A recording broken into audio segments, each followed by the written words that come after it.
The mic said, to follow this, they like Jimmy and he isn't bad, but Trey is a team guy and wants to work for it. Keep it up, boys. I'd like to be on one day. We were talking about the fact that Trey Lance is being so proactive this offseason, meeting up with players, organizing things, putting it on social media so fans can follow along. And basically how the stark oppositeness from Jimmy Garoppolo. And we were saying, like, what's up with his, radio silence, his not really doing anything. And what this guy was saying is it just shows that Trey Lance is a team guy and he wants to be here. And I guess it's fair to question that with Jimmy Garoppolo. I guess that's what he said. Do you guys notice that Jimmy Garoppolo has been kind of quiet this offseason? And do you think anything of it? Yeah, I think more than anything, it's not even that Jimmy Garoppolo is quiet this offseason, because Jimmy Garoppolo is always quiet. It's just that, to me, Trey Lance is over-communicating to the fans. He's putting everything out he can possible on social media, every workout, every throw, all that kind of stuff. So I don't know if he's doing it on purpose, but I think it will specifically get the fans behind him faster than looking behind Jimmy. I mean, that's for sure. Yeah, I mean, just to on Ben's point, I don't think Trey's actually putting out all this stuff. It's the players that are with him that are putting out stuff. So he's obviously the common denominator into all of these videos, which is great. But I don't take too much out of it on the Jimmy side, because like Ben said, Jimmy usually in the off season is quiet. Even during the season, he's quiet, right? It's not like there's anything that that you're seeing from Jimmy. But what I am seeing is more enthusiasm from the players about Trey than they have had about Jimmy. So like, for example, the whole relationship between Kittle and Jimmy, they're wearing each other on these shirts and stuff like that. Well, now Kittle is taking Trey to Vegas. True. And now Kittle is saying how excited he is about Trey, in the media and stuff like that. So I'm taking more from the players. They're the ones, the teammates that are putting it out on social media, the teammates that are going out of their way to hang out with Trey, to put out stuff in interviews and stuff like that. That's what I'm taking more from just what Trey or what Jimmy. Yeah, that's the main takeaway for sure. Not about what they're posting on social media, but how these players are reacting to a 21-year-old kid who's definitely taking the bull by the horns and trying to take the starting job, right? I mean, he's doing everything you would expect Jimmy would do, and all the players are like, man, I like this. Sorry, Jack, go ahead. No, it's okay. All I was gonna say was I tweeted this out a few weeks ago. Is that if Garoppolo wants 49ers fans to get behind him, he just needs to go full on Kendrick Bourne this offseason. And to start posting a bunch of stuff. And that's just not his style. He's never done it in the past. He's not going to do it.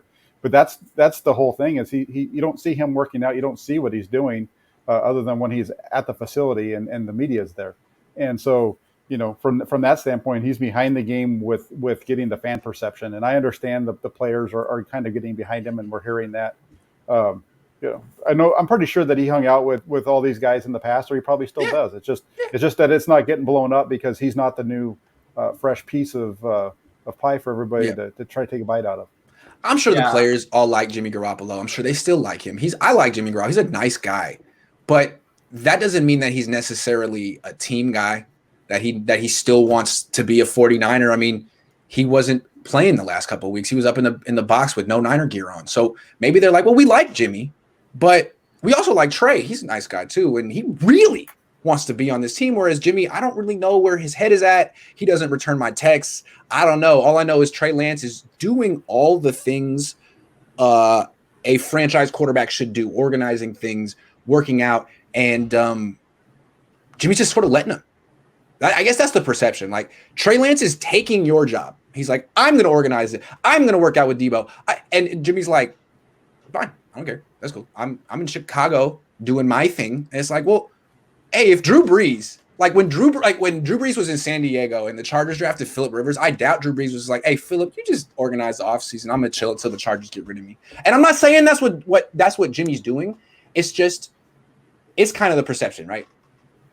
Yeah, I think it's it's kind of consistent with what Jimmy has done in the offseason. He's done every offseason. I think the most we've seen from him, like even outside of the facility, is those Levi's commercials. So they're really good Levi's commercials. And you know what? Jimmy is a handsome man. I'm not. There's no hate for me coming. Terrific representative of Levi's, I've got to say.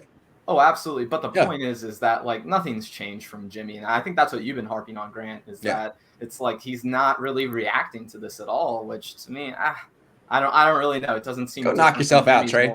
Go ahead. Yeah. Well, two things I want to just hit on real quick. I think last year in 2020, I'm pretty sure the Garoppolo was part of getting everybody to exactly for the workouts. Yeah. And then when you talk about Garoppolo sitting up in the booth at the end of the season, those last couple of weeks, I think that was really team driven more than Jimmy driven. I think, and I understand that they went ahead and they brought, let George Kittle play and those kind of things, but I think what that starts to show where the 49ers might not really have a belief that Jimmy Garoppolo is their long-term solution. By not playing him, because he has that injury guarantee in his contract. If he'd gone out and got hurt in week 16 or 17, now they're locked into $25 million or whatever his cap is for this year, and they'd be hit with it for the following year as well. So you go ahead and you keep that guy out because you're not expecting him to be around for the next 2 years. Whereas George Kittle, he's a guy that is a foundational piece that you're expecting to be here, and his contract is just on the upswing. And so that's a guy, you're not worried. You're not going to necessarily get rid of him, and if he injures himself, he'll be back by the time the season starts. I think that kind of plays into that whole thing too. Jeremy says, I think you're getting a big bottle of wine from your dad. I bet my dad a bottle of wine on who's going to start week 1. I got Lance. The notion that Lance isn't starting is nonsense. I mean, he's up against Jimmy. That's not nice, Jeremy. What did Jimmy do to you? Come on. He's a 49er too.